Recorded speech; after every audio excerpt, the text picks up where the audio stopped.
Deion Sanders calls out the NFL teams that didn't come to the HBCU Pro Day in Mississippi by name. I wouldn't have done it. Morehouse strips the interim title off of Douglas Whittler, and we have, of course, our feature Friday because you know what today is. Oh, yeah, it's Locked On HBCU. Play my music. You are Locked On HBCU, your daily podcast covering HBCU sports. Part of the Locked On Podcast Network, your team every day.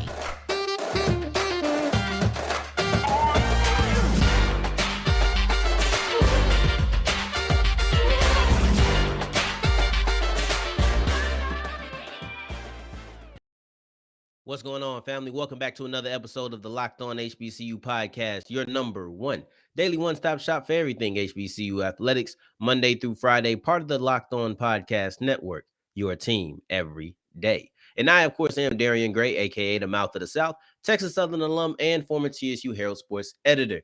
Thank you for going on this journey with me, making Locked On HBCU your first listen of the day every day. And I personally am not a fan of Deion Sanders calling out the NFL teams by name because I feel like it should have been kept in-house. I feel like that conversation that he had should have been a conversation between him, the players at the pro day, and then also the players who are still a part of Jackson State and will be going forward. But I really want to know, what's on your brain? What are you thinking about this? Are you with Deion calling them out? Do you feel like Coach Prime maybe should have just left this one alone? I want to know how you're feeling. You see the ad right there, at South Exclusives. For those who are not watching on YouTube, you're listening. I appreciate all of y'all. Listen, audio listeners, video watchers, I love you all. I promise you I do. But go to South Exclusives on Twitter and let me know. What's on your brain? Should Deion Sanders have called them out? Where do you stand on this topic? I'm about to tell you where I personally stand. Now, when I heard Deion say, yeah, I'm going to call these teams out that weren't there, I thought nothing of it. I thought absolutely nothing of it. Honestly, I paid it no mind. I didn't think he was serious. I just moved on about my day. And then I'm scrolling through Twitter and I see a video of him listing off the 8 teams that were not there. 24 of the 32 showed up to the pro day, 8 didn't. And he's listing off the teams. And I'll tell you my first thought, at least the Saints ain't on that list. That was my first thought. My second thought was, why? Why? I just don't listen. I want to start it off with this little precursor. Me and Deion are two completely different people. Not saying in the way we act or anything, but we are two completely different individuals. Emphasis on individuals. So what he does and what I do, this is more so a preference of I would not have done it, and I get it. At the end of the day, I get it 100% why he does it. And we're going to get into that in a little bit, but I want to tell you more about the video because in that video, he's saying, I better not see y'all at the Mississippi State, the Ole Miss Pro Day. And he's saying one day y'all are going to have to come to Jackson State and we're going to remember that. And I want to say, listen, I hope that one day Jackson State becomes a program and really any HBCU. But Deion Sanders had made this specifically about Jackson State, maybe Jackson State, Alcorn, and Mississippi Valley State because they were all there participating. But we know this is mostly about Jackson State because he's the head coach of Jackson State. I hope Jackson State gets to the level where you can't miss a JSU Pro Day any year. You have to keep showing up. I hope that it gets there. Right now, it isn't. It isn't there. And I think that's one of the things that we need to be honest with ourselves about. And we can talk about changing perceptions and changing how or what narratives are put out there. But we do also have to be realistic and say, hey, we want the talent to come to the HBCUs. We want the players to be found at the HBCUs. But right now, you're not going to have 32 teams every single year come to the pro day. And I don't think that's a bad thing. That doesn't mean there aren't good players there. Oh my gosh, there are a bunch of good players. You have Felix Harper, James Houston, Al Young, CJ Holmes. There's players out there that are good players. And I don't think that 24, you had 2/3 of the team, or excuse me, 3/4 of the NFL coming out to the pro day. This does not mean these 8 teams doesn't mean that there's not good players out there at Jackson State. That is so far from the truth. All 32 teams aren't at every pro day. But I get what Deion's saying because I think he's extremely well-intentioned in a way it's commendable. In a way, what he's doing is commendable because what he's doing, he's fighting for Jackson State and he's fighting for HBCUs. See, he's always spoke about separatism is not something that he wants. And yes, he's fighting for JSU, but I believe that he's fighting for Jackson State in a sense that if Jackson State breaks through, they can bring everybody along with them. And I do believe that there's some credence to that. I think that Jackson State getting coverage on NFL Network for their Mississippi HBCU Pro Day, and I keep calling it that because it wasn't just Jackson State, and I don't want to exclude Alcorn or Mississippi Valley State. But I think them getting coverage of NFL Network, likely because Deion Sanders is a former employee. He is a all-time great in the sport. That could lead to more coverage for other pro days. I think that their spring practice or spring game being the first one that's televised could lead to more spring games being televised. So I do think that can happen. I think he's fighting, and I think it's noble, and I commend it. I just wouldn't have done it because I don't know if it'll be effective. And I think that's the reason I wouldn't have done it. Because essentially what I think you're trying to do is you're trying to shame those teams to coming. By calling them out, I feel like, in my mind, that they're trying to shame, or he's trying to shame the 8 teams. I can't remember the 8 teams off the top of my head. I remember a couple, but I keep trying to think of the other, I think about 6 that I can't remember. But if I got to shame you to come, if next year they're coming because you're shaming them, I don't know if they come just because you listed their name. They're probably coming because there's a good player. But let's say they did come because Deion Sanders shamed them into coming. I don't want them there anyway. It's disingenuous. They're probably not there to really scope out talent. There's can't miss prospects. But if there isn't one at that school, every school does not have a can't miss prospect. I think there's a lot of good guys out there. But if you have a prospect that, hypothetically right now, I don't know if there's going to be a Jackson State, Alcorn, Mississippi Valley State player that goes in the top 4 rounds. I don't know. If you don't have one of those players, they could just be showing up and like, okay, we're going. Don't want to be called out again. No, I want people who really want to be there, who really are trying to search for the talent, who really are going to give my guys a fair shot or a fair glance, a fair look. Because when you're looking at it, it could just, the same way thing can go in one ear and out the other. All right, boom. I didn't remember anything there because I wasn't really worried about it. I don't want those kind of guys there. It's disingenuous to me. I don't think it does anything for me. And honestly, it just wastes my time. I want people there who are actually going to try to look at my players. This is what I personally would have done. I would have taken those 8 teams that weren't there. I would have went to the players that were at the pro day, and I would have said, these 8 teams don't think you're good enough to get a look. They don't. Go out there and show them why they should have been here. I would have went to my players that are going to be on my team in the following year, 2, 3 years, and I would have said, you see how these people aren't here? We're going to make sure that they're there next year. These are the things that I would have said. I would have made sure, and I'm sure he's doing those as well, except I just wouldn't have done the extra of going out. That's the only difference, is I would have kept this completely in-house because I don't think that it needed to go out. I didn't feel the need to shame them. I would have felt the need to use it with my team and use it as motivation to either go harder at that pro day, go harder next year, because who knows what bulletin board material that Jackson State, Alcorn, Mississippi Valley State needed or is going to use. This is just extra fuel to the fire. So I can 100% get why he took note of it and even took it personally. I don't think this is anything to be mad that he was irritated by. Darian, the mouth of the South, would not have went out and listed the names. I don't think it puts a target on his back or anything like that. But personally, that's just not my style. That's just not my style to go out and just list the teams. Deion Sanders did it. I don't think he should be crucified for it. But I would like to know if you agree with it or not. Personally, I wouldn't have done it. Or you don't even have to say if you agree. Would you have done it or not? At South Exclusives on Twitter, come let me know what you think about that. Going forward, we're going to be talking about Morehouse because they have named their official head coach, and it's the same guy that led them to a 21 season last year.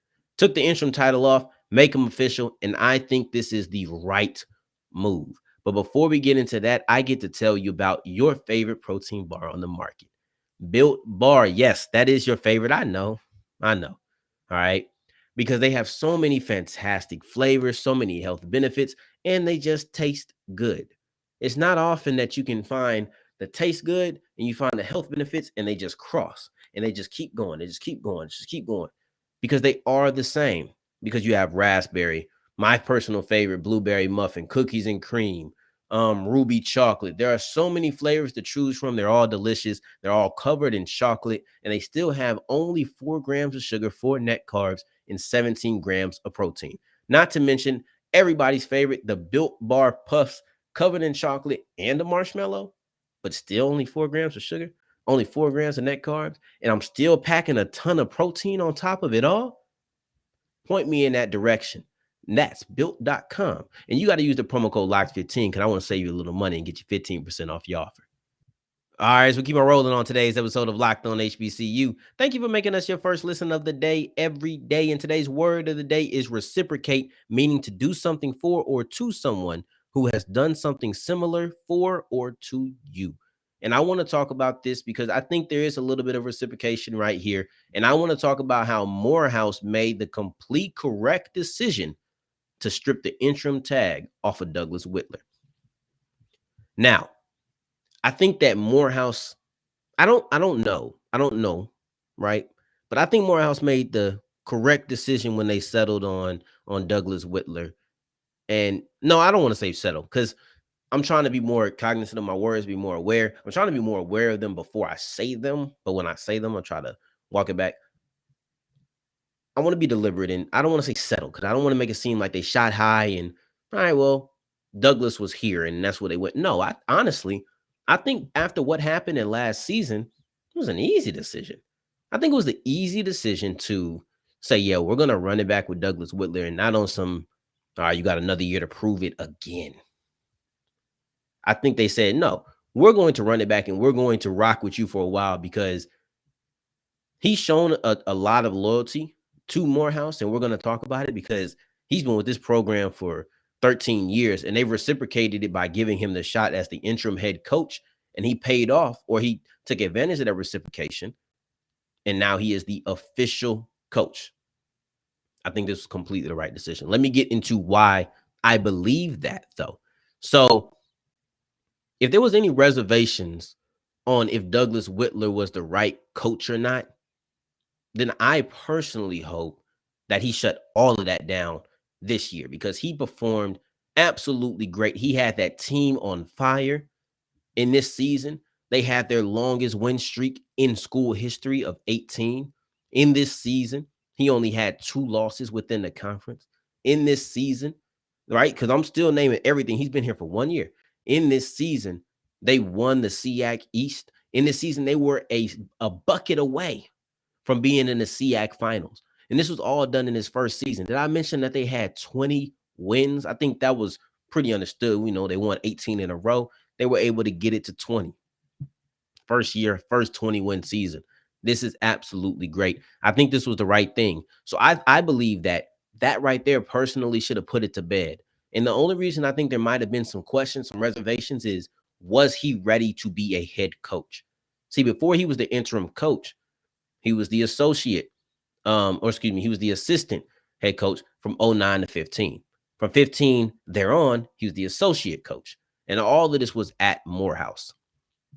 So with this all being at Morehouse, he understood how these players are going to operate.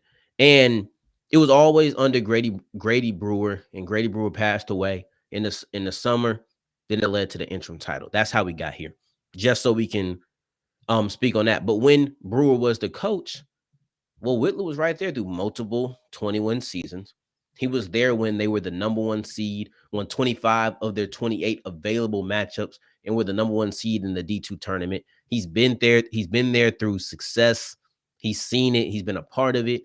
But now as a leader, you have to prove, hey, I'm more than just, somebody who can just be a part of the machine. I'm more than just a guy who is a witness. I'm more than just an associate head coach. Not everybody is. So I would 100% have understood the reservations on Whitler coming into this season. But at the same time, he proved himself, and that's what he needed to do. So when I say he's the right coach, it's not always about X's and O's, because if you're a hard-nosed coach, your players might not receive that well. It's about gauging the temperature of the room and gauging the temperature of your roster. And with him being there since 2009, he knows how a Morehouse team operates. It provided a great blend of continuity, but then also a little splash of his own flavor, because I know he wasn't just a Brewer copycat. I highly doubt he was just a Brewer copycat of, I'm going to do everything that Brewer did the way Brewer did it. I don't believe that works personally. I don't think you can come in and be a copycat of somebody and get the same results, because there's a reason that person is that way. It's an authenticity to it, and it doesn't just feel like you're trying to be somebody, even if that's close to what you are. If you're just trying to be somebody, and he couldn't have been fake. He already had a rapport with these guys. He already understood these guys. So I think that was just part of it. And he understood how the guys are going to react to certain things. He understood how to coach them. He understood, like I said, all about the Morehouse culture. And with Whitler, you have a how do I want to say it? You have a lot of continuity that stretches to this great era of Grady Brewer. But then you also have a guy that has proven that he's not just a cog in a machine. He's not just a person who can be a part of something great. He's somebody who can lead something great. It was the easy decision that, hey, this guy has led us to a 21 season in his first year as the coach. We are going to repay this. We are going to make sure that we tackle that, or that we fill this void and make him the official head coach. No more interim. Let's make Douglas Whittler the official men's basketball head coach. And that was 100% the right decision. Now, going forward, we're going with our feature Friday, and it's major for me to highlight a women's trailblazer in women's sports. I wanted to make sure I did that on this feature Friday. So let's get into that. But before I do that, I want to make sure that I tell you about Bet Online, because it's NCAA season. And the closest game is UCLA versus North Carolina.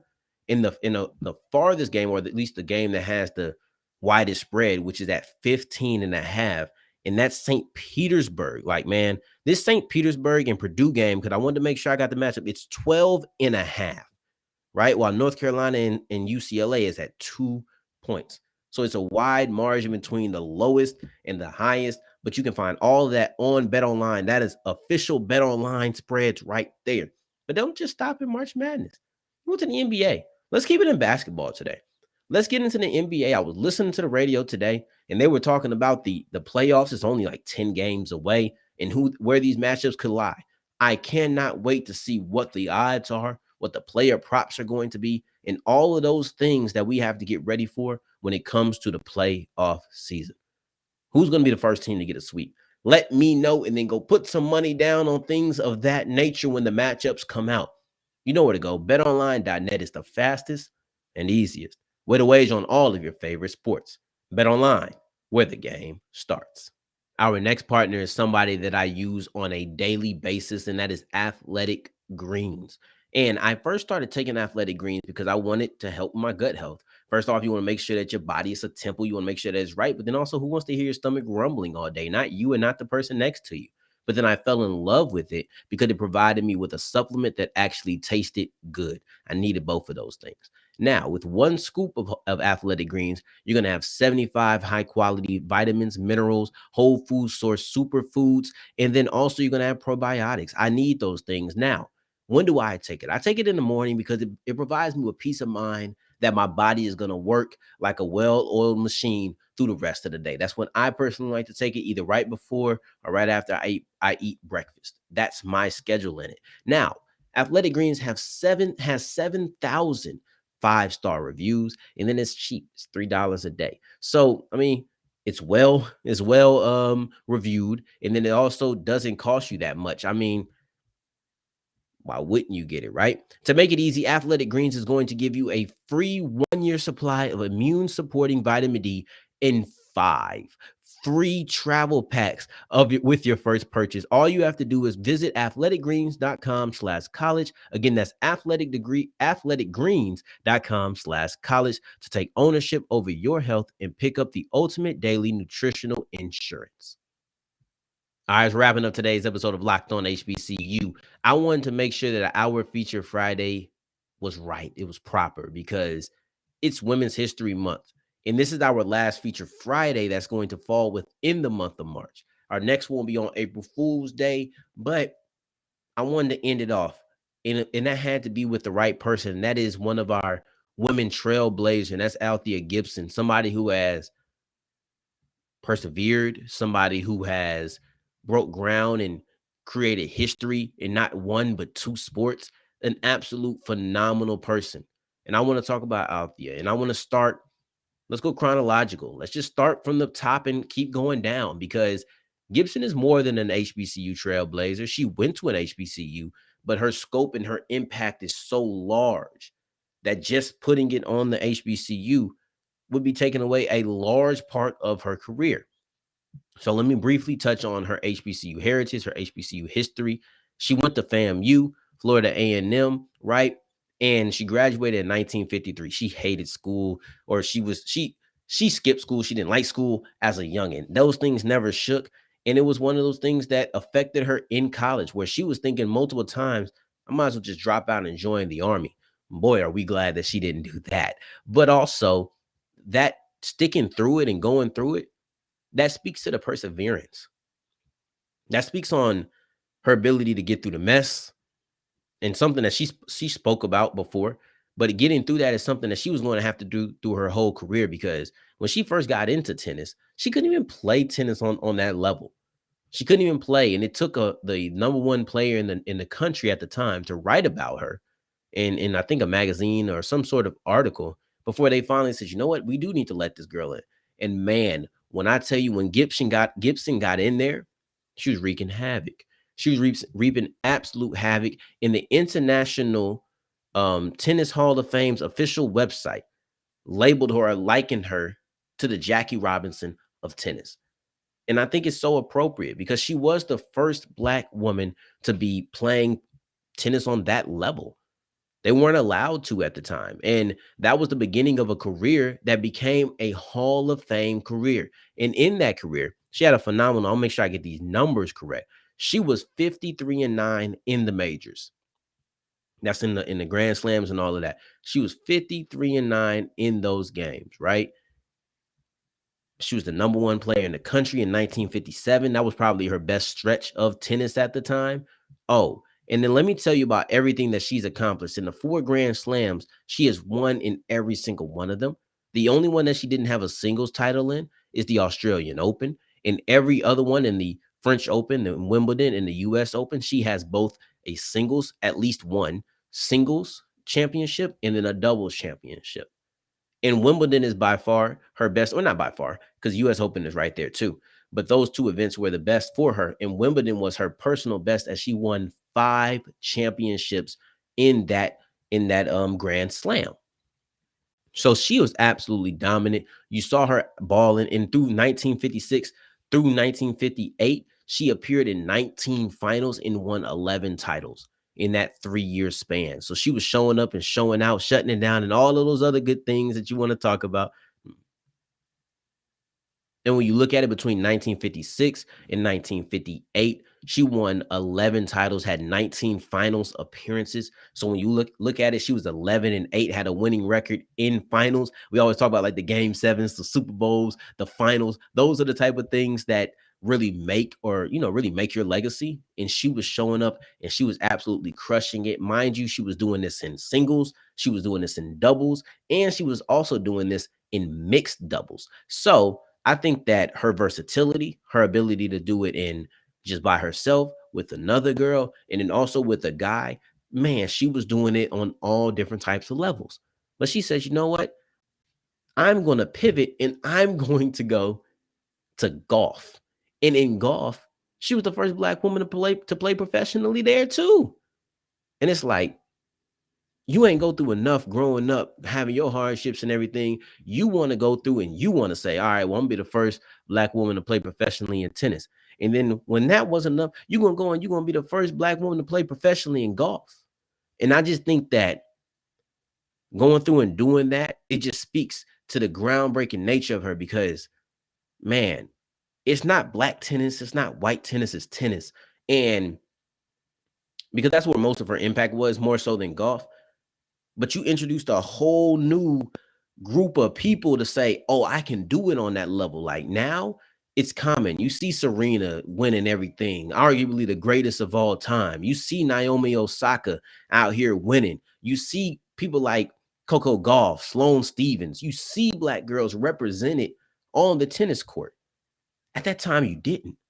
And you especially didn't see him winning. See, after she won her last one, it was a 15-year gap until the next person of color actually won in a grand slam.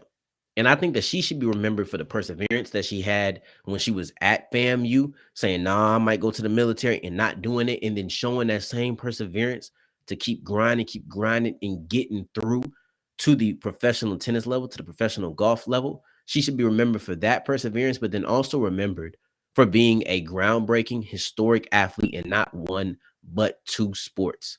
That's a legacy that you should never forget. Althea Gibson, one of the legends and women's trailblazers in athletics. And stories like that, breakdowns like we had earlier from reactions, and all the things they incorporated in this episode are reason that you have to continue making Locked On HBCU your first listen of the day every day. Next week, we'll be back on Monday, following it up with some of the great storylines from this weekend. And for your second listen of the day, make sure you're checking out Locked On NFL Draft with Eric Crocker and Ryan Tracy, breaking everything down so you can be ready for the big event in April. And in the meantime, in between time, you can find me on that blue app, that bird, yes, Twitter at South Exclusives. Until the next time that we hear each other, family, take care, stay blessed. Peace.